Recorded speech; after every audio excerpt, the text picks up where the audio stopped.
नमस्कार श्रोते हो. दीपक रेगे कथाकथन चॅनलवर तुम्हा सगळ्यांचं मनापासून स्वागत. श्रोते हो, आज तुम्ही ऐकणार आहात चारुता सागर यांच्या मामाचा वाडा या कथासंग्रहातली कथा.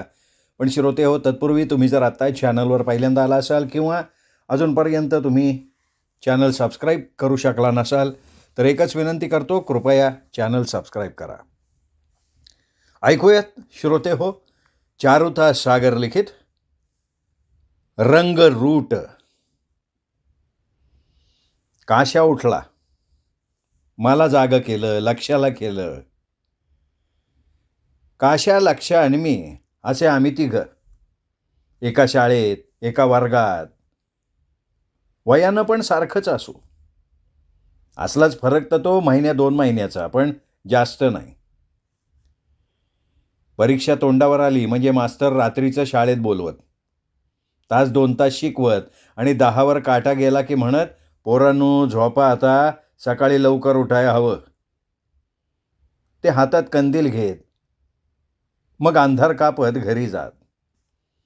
घरात एकटी बायको वाट बघत बसलेली, ठाणवीवर दिवा जळत असलेला. मास्तरांना मूलबाळ नव्हतं. काश्यानं चिमट लावली,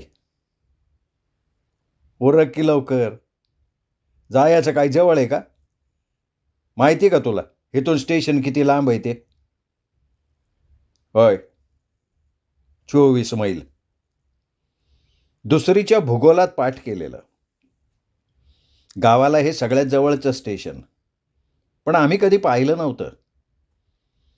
स्टेशन आणि रेल्वे हे दोन्ही शब्द माहिती होते, पण त्या शब्दांची रूपं पाहिलेली नव्हती. स्टेशनला जायला वळणारी पडलेली गाडी वाट होती. या वाटेनं पहाटेपासून जेवण वेळ टळेपर्यंत गावची माणसं जात येत. त्यांच्या अगोदर आपण जावं म्हणजे कोणाच्या दृष्टोत्पत्तीस येणार नाही, हा काश्याचा हिशोब. पोरं कुठं पळून गेली? सगळ्यांना आश्चर्य वाटावं आणि घरच्यांचं काळीज दडपून जावं. पहाट झाली नव्हती. आम्ही वाटेला लागलो. आकाश निरभ्र होतं. चांदण्या रांगोळी रेखल्यासारख्या दिसत होत्या. रान धरून वारा पडला होता. वाटेची झाडं सावल्या लपेटून बसलेली होती. वाटेचा निवलेला फोपाटा पायाला गार गार लागत होता. त्यातला एखादा खडा पायाला बोचत होता. त्याची कळ उरापर्यंत वर चढत होती. काशा पुढं, मी मधी, लक्ष्या मागं. पाय उचलून टाकत होतो, नेटानं चालत होतो. गाव मागं मागं पडत होतं. लहानपणापासून मनात शिरलेलं माझं हे वेड. आपण पलटणीत जायचं, खाकी वर्दी पहनायची, कवायती ताईटबाज पावलं टाकायची, आघाडीवर मोठी मर्दुमुकी गाजवायची, बहादुरी मिळवायची आणि छातीवरून बिल्ल लावायचं. आपल्या सुभेदार काकाच्या छातीवर कसं बिल्ल आहेत? सुभेदार काकाचं घर आमच्या घराला लागून. पहिल्या महायुद्धात ते युरोप आफ्रिकेत जाऊन आलेले. आम्ही नुसतं भूगोलात वाचलेलं, तर काकांनी प्रत्यक्ष भूगोल पाहिलेला. तिथली माणसं, तिथली शेतं, मळे, युरोपातला आल्स पर्वत, तर आफ्रिकेतली निबिड अरण्य. तिथं माणसांना शिरकाव नाहीच, पण सूर्यकिरण सुद्धा खाली पडत नाहीत. काका युद्धाच्या गोष्टी मोठ्या रसाळ भाषेत सांगत. शत्रूची फळी कशी फोडली, घनघोर अरण्य कशी पार केली, पर्वत कसे ओलांडले. आणि हे ऐकत असताना त्यांच्या बोलण्याची भुरळ माझ्या बालमनावर पडे. वाटे आपणही काकांसारखं युद्धावर जावं, शत्रूच्या मोर्चावर तुटून पडावं, त्याला पळता भोई थोडी करावी. आणि यात कामी आलो तर जाधवाच्या मानसिंगवानी वीरगती प्राप्त व्हावी. एका आघाडीवर सरपटत जाऊन शत्रूच्या मोर्चात हातबॉम्ब फेकत असताना तो धारातीर्थी पडला. सरकारने त्याच्या पत्नीला जंगी इनाम दिला, तिचा मोठा गौरव केला. फटफटीत होऊन रान जागं झालं. वारा झुळझुळू लागला. रान चिमण्या चिवचिव करायला लागल्या. आमची चाहूल लागताना पंख झाडत उडू लागल्या आणि पूर्ववत त्याच जागी बसू लागल्या. एव्हाना आम्ही निम्मी वाट तोडली होती. वाटेत पाटगाव लागलं.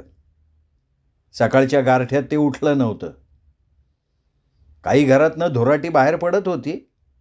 त्याचा पातळसा थर गावावर पसरत होता. ते गाव डाव्या हाताला टाकून आम्ही पुढं झालो. थंडीनं हात पाय गार गार झालं होतं. कानशिळा, नाकाचा शेंडा आहे का नाही जाणवत नव्हता. आमच्या संग फक्त आमच्या अंगावरची धड होतं. गुडघ्याच्या वर एक चोळणा, अंगात कुडता, डोक्याला त्याच कापडाची शिवलेली टोपी आणि हे सगळं गावच्या कमालसाब शिंप्यानं नजरत माप घेऊन शिवलेलं. चोळणा सैल, कुडता दाटका, तर टोपी नुसती वरवर बसणारी. बाकी काही नव्हतं. नेहमीप्रमाणे घरातनं रात्रीच्या अभ्यासाला शाळेत आलेलो. घरात झोपा काढू नयेत, आपल्या देखरेखीखाली थोडा अभ्यास व्हावा म्हणून मास्तरांनी बोलवलेलं. काशा लक्ष्या माझ्या शेणव्यातले. जसं माझ्या मनात भरेल तसं त्यांच्या मनात भरवत होतो. काशा काशा गेलं तर फलटणीत जायचं. बघ केल्या का हिथं काय आहे? माळावरची कुसळं का गावऱ्या? अरे सुभेदार काकाकडं बघ. गडी आज 70च्या घरात आहे, पण अंगलट काय आहे, रोबाब काय आहे. गड्याच्या गालावर मिश्याचा पीळ, डोक्याला फायनाबाज फॅटा. अरे अजून शिकारीला जातोय. खांद्यावर रायटीत बंदूक घेतोय. सरकार दरबारात मान आहे त्याला. काशा लक्षाला हे पाठायचं. मग कधी जायचं म्हणतो? कधी सांग, आमची तयारी आहे. लक्ष्याच्या वतीनं काशा बोलायचा. दुसरं महायुद्ध जोरात पेटलं होतं. गावोगाव सैन्य भरती जोरात सुरू होती. कसली पण माणसं दाखल करून घेत होती. एकट्या आमच्या गावातली 100-200 माणसं फलटणीत होती. जवळजवळ घरटी 1-2 माणूस होतच. कोणी पायदळात, कोणी घोडदळात, तर कोणी तोपखान्यात. सुभेदार काकाला सुद्धा परत बोलावणं आलं होतं. माणसं भरती करत होती आणि पुढं लढाईवर पाठवत होती. या भरतीच्या कामावर जगणारी आमच्या गावची 2 रिकाम टेकडी माणसं होती. ते तरुण पोरांना एकटं एकटं गाठत, खायला पैसे देत, सलगी जोडत आणि एक दिवस घुलवत घुलवत भरतीला नेत. चल ल्याका, इथं बसून काय करतो? खाया प्यायला मिळतंय, कपडा वाटता मिळतोय, अनवर महिन्याच्या महिन्याला पगार. इथं काय आहे तसं? प्रत्येक रंगरुटामागं त्यांना पैसा मिळे. जाण्या येण्याचा खर्च, जेवण भत्ता, शिवाय वर 3 रुपये. त्यांचं मजेत चालायचं. महिन्याकाठी 5-6 रंगरूट मिळाली की बास. पण रंगरूटांच्या आया त्यांना शिव्या शाप देत, बोटं मोडत. बडवं, लोकांची लेकरं कसा याच्या दावणीला बांधतेत, कवा यांच्या रांडा रांडक्या होतीन. हे कानावर पडू नये म्हणून ते दिवसभर रानात भटकत आणि रात्रीच्या गावात फिरकत. माझी आई मला सतत सावध करी. सांगून ठेवत्या, त्या मुडद्यांच्या नादाला लागू न ग. काहीतरी भूलथाप देतील आणि जातीन घेऊन. मुडद्यासनी काय, लोकांची पोरं जाईनात का दानाला? माड्याच्या टाळूवरचं लोणी खाणारी जात. कधी कधी आई रागवली म्हणजे मी म्हणे, उद्याच्या उद्या जातोय बघ भरतीला, तू बस माग एकटीच. आईचा चेहरा आणि राग एकदम थंड होई. आम्ही झपझप चाललो होतो. स्टेशन जवळ करत होतो. दिवस मोहरून वर आला होता. कोवळं लुसलुशीतून माळावर पसरलेलं होतं. अंगाला किंचित उबारा येत होता. गुडघ्यापर्यंत पाय फोफाट्यानं माखलं होतं. तोंड तशी पारोशीच. बाबा आता हुडकत असन बघ. काशाला घराकडली आठवण आली. पवाराच्या घरात जाऊन आला असन. आमचा काशीनाथ आलाय का हो इकडं? पोरगा अजून शाळेकडनं घराकडं आलंच नाही बघा. रोज तर तांबडं फुटाई येतं. मग गेला असन तुझ्या घराकडं. अहो भाऊची आई, आमचा काशी आलाय का हो? नाही हो, तुमचा काशी आणि आमचा भाऊ दोघंही नाहीत. अयो मग गेली कुठं? मास्तरला तरी विचारो. काशाला आई नव्हती. केव्हा? लहानपणीच वारली होती. बापानं आईहून जतन केलं. काशाच्या मुखात आईऐवजी बाबा शब्दाचा उगम झाला. त्याला आईची कळा प्राप्त झाली. बाबा काशाला काशी, काशीनाथ म्हणून हाक मारे. त्यांनी चुकून काशा म्हटलं नाही. पोरं मात्र काशा म्हणायची आणि तोंड मोकळं करायची. काशीनाथपेक्षा त्यांना काशा हा शब्द सुटसुटीत वाटे. गेल्या गेल्या गाडी सापडली तर बरं, नाही तर गावाकडनं कोणतरी नक्की येणार, निदान आमचा दादा तरी. लक्ष्या चिंतागती बोलला. लक्ष्याचा बाप चालायला ताठ. कानावर यायचा अवकाश उचललं धोतर टाकलं खांद्यावर. या पोरानं तर सतावलंय. भाडवा जातोय कुठं? आत्ता घेऊन येतो. अहो पण कुठं बघतायसा? अगं गेला असन भरतीला. आणखीन कुठं मारणार आहे त्यो? आमची वार्ता उजाडल्या उजाडल्या गावभर पसरली असेल. असं कोणी कुठे गेलं की सगळ्यांचा नक्की कयास पोरं भरतीला गेली. मग शोधाशोध. कुठं भरती आहे, काय आहे, गावातलं आणखीन कोण गेलंय, काय झालंय, सगळी गावभर चौकशी. आमची पावलं अधिक तेज झाली. त्यो बघा त्यो, लक्ष्या आनंदून म्हणाला आणि त्याच जागी उभा राहिला. हाताच्या इशाऱ्यानं दाखवायला लागला. लक्ष्याला दिसलेला रेल्वेचा बावटा. अविश्रांत प्रवासानंतर कोलंबसला जमीन दिसल्याचा जो अवर्णनीय आनंद, त्याचा प्रत्यय आम्हाला आला. आमचे चेहरे आरशावर पडलेल्या सकाळच्या कोवळ्या किरणांसारखे लाकाकले. वाटलं आम्ही आता भरतीच झालो आणि ह्या गाडीनं चाललोय. स्टेशनात आलो पण गाडीचा कुठेही मागमूस लागत नव्हता. 2 टांगेवाले घोडी सोडून स्टेशनात येऊन बसले होते. 1 इंजन, 4 डबं संघ इकडं तिकडं करत होतं. माणसं तुरळक जात येत होती. एक कुत्रं अन्नाचा वास हुंगत फिरत होतं. ऑफिसात डोकून मास्तरला विचारलं, अहो आता खाली जाणारी गाडी काव आहे हो? मास्तर टेबलावर खाली मान घालून काहीतरी आकडेमोड करत होते. झोपेतनं जाग केल्यावानी त्यांनी माझ्याकडे बघितलं आणि ते यंत्रवत म्हणाले, 11:30. समोर भिंतीवर घड्याळ होतं. बरोबर 9:30 वाजले होते. गाडीला अजून 2 तास अवकाश होता. तवर गावावरनं कोणीतरी आलं म्हणजे. पहाटे पहाटे मास्तर येणार, पण तिथं नुसतीच आमची अंथरुणं असणार. अरे हितली पोरं गेली कुठं? अहो रात इथं होती. आम्ही सगळे संगत झोपलो की. बाकीची मुलं अचंब्यानं एकमेकांकडे बघत म्हणणार, बघा बघा कुठं गेली ती बघा. 2-3 जावा त्यांच्या घराला चला. सुभ्याला माहीत. कधीतरी माझ्या मनातली गोष्ट त्याला बोलायचा. सुभ्या मी भरतीला जाणार आहे बघ. अयो आणि शाळा र पुरं की पोटापुरती. आणि लई शिकून कुठं आपल्याला अंमलदार व्हायचे. अरे पण लेका लढायचं भारी जीवावरचं असते.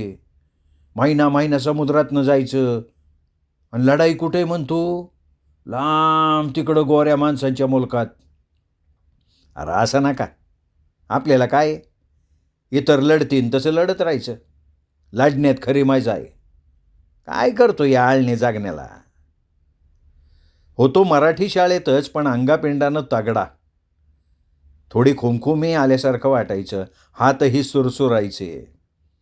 2 द्यावे 2 घ्यावे आणि भांडणात असं घडतही होतं. पण आता 2 तास कसे घालवायचे? गावाकडून कोणी येण्याची भीती निराधार नव्हती.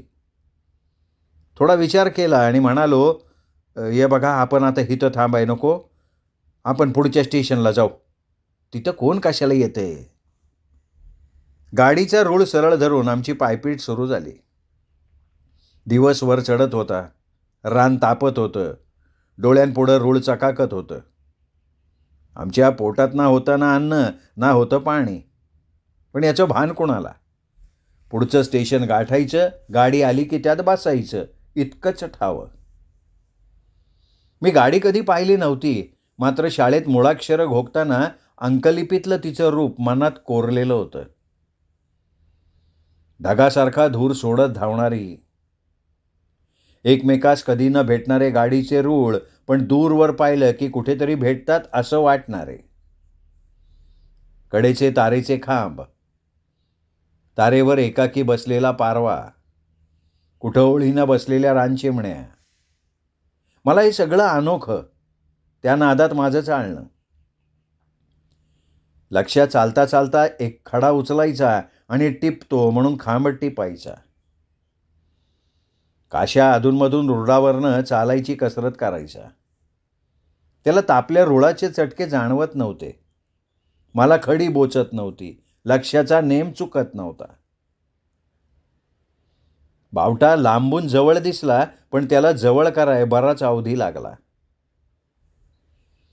त्या सुन्या माळ्यावरच्या उघड्या बोडक्या स्टेशनात टेकतोय तेवढ्यात गाडीची कर्कशी शीट ऐकाय आली. अरे गाडी आली वाटतं, लक्ष्या म्हणाला. मी मागं वळून बघितलं. ती कसली असते ते बघाय. पुस्तकातल्या चित्रवाणी तर दिसली, भग भग धूर सोडत येत असलेली. गाडी आली आली म्हणेपर्यंत ती आली, वेग मंदावत उभी राहिली. आम्ही पटकन डब्यात शिरलो. दुसरी माणसं कशी बसली ते बघून तसं बसलो. शाळा सुटताना घंटा होते तशी घंटा झाली. लगेच गाडीनं शीट फुंकली. गाडी हालत हालत हल्ली वेगाला लागली. कडेची रानं झाडं धरून पळायला लागली. अरे काय पळतीय बघ की. अरे पळन तर गाडीचे की, वाऱ्याला बी पाठी घेती, काशा बोलला. गाडीत आम्ही हरखून बसलेलो बघून समोरच्या एका गृहस्थानं त्याला विचारणा केली. काय रे, कुठं जायचं तुम्हाला? काशाकडे बघत भीत भीत मी सांगितलं, भरतीला. पळून आलायचं वाटतं. नाही, विचारून आलोय. घरात जा म्हणली तवा निघालो. काशा थोडा धिटाईनं बोलला. मला काळजी पडली होती, कुठं माघारी जावा म्हणतोय का काय कोणास ठाऊक. पण तो तेवढ्यावरनं थांबला. नंतर आम्ही कुणाकडं न बघता खिडकी धरून बसलो. बाहेर बघायला लागलो. येणाऱ्या हर स्टेशनच्या पाट्या वाचू लागलो. आमचं उतरायचं स्टेशन कुठे चुकू नये म्हणून. आमचं स्टेशन यायला संध्याकाळचे 6 झाले. स्टेशनातले दिवे लागले होते. लख्ख प्रकाश पडला होता. उतारू फाटकातनं बाहेर जात होते. तिकीट मास्तर प्रत्येकाचं तिकीट घेत होता. आमच्यापाशी तिकीट नसल्याची आता जाणीव झाली. आम्ही गडबडलो. आता बाहेर पडायचं कसं? मोठ्या विवंचनेत पडलो. विचार केला, गाडी गेल्यावर फाटकातला तिकीट मास्तर जाईल, मग आपण निसटावं. तोवर या गर्दीत मिसळून राहावं. तिकीट, एकानं इतक्यात गाठलं. तसं आमच्या अंगाचं पाणी झालं. काय बोलावं कोणाला कळेना. वाचा गेल्यागत गप झालो. एकमेकांकडे बघायला लागलो. अरे तिकीट मागतोय मी, तुमचं तिकीट कुठे आहे? त्याचा आवाज चढला. आमची अंग लटलटू लागली. काय बोलावं हे कळेना. तिकीट नाही ती वाटतं, चला तिकडं चला. त्याचा आवाज करडा झाला. लांडग्यापुढं कोकरानं आपसूक चालावं तसं आम्ही चालायला लागलो. ऑफिसात गेल्यावर त्याचा आवाज अधिकच कोरडा झाला. कुठून आलायसा? आमचं आपलं खाली मान घालून मौन व्रत. याला सांगून तरी काय उपयोग होणार होता? बसून राहावा इथं. तो दार ओढून निघून गेला. गाडी गेल्यावर स्टेशन एकदम शांत झालं.